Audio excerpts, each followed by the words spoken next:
Hi everybody, I just wanted to give you a little bit of an update on the incubation of our eggs.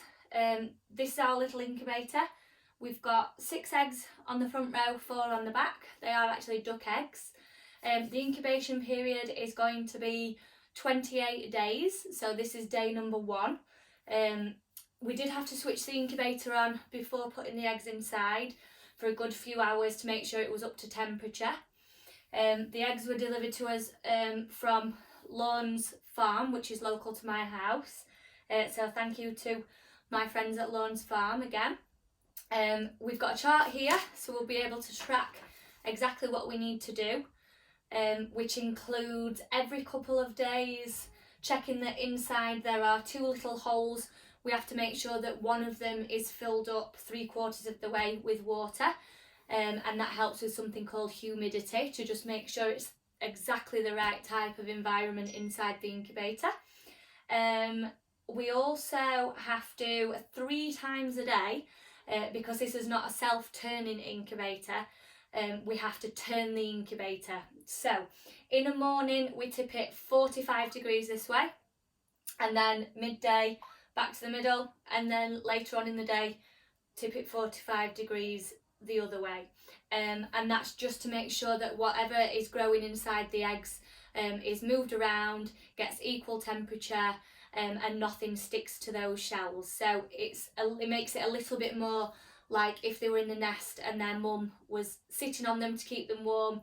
She would get up, go and get a little drink, go and get something to eat, and then she would come back, and she would shuffle around and the eggs would move a little bit. They wouldn't just be stuck in one place. So we're trying to copy that type of environment for the ducks. A couple of days before they are due to hatch, we will stop turning, and we will make sure that both of the reservoirs are filled up with water, again to make sure it's nice and humid in there, and that really is to help with the shells, so it makes them soften. And then the ducks can do something called pipping, which is they use a little bump that they've got on their beak to knock a little hole in the egg.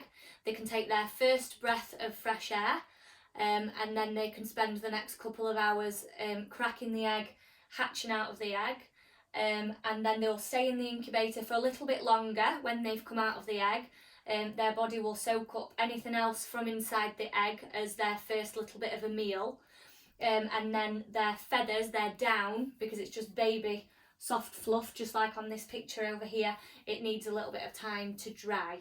So after that's happened, that's when we can open up the incubator on this side and we can move them into what we call a brooder and a cage, with the lamp to keep them warm as well. So that's it for now. I'll keep you updated how they're getting on, and about 1/3 of the way through the incubation period we also have to do something called candling. So I will be back to update you on how we do that. Thank you. I hope you're all okay. I'll speak to you soon.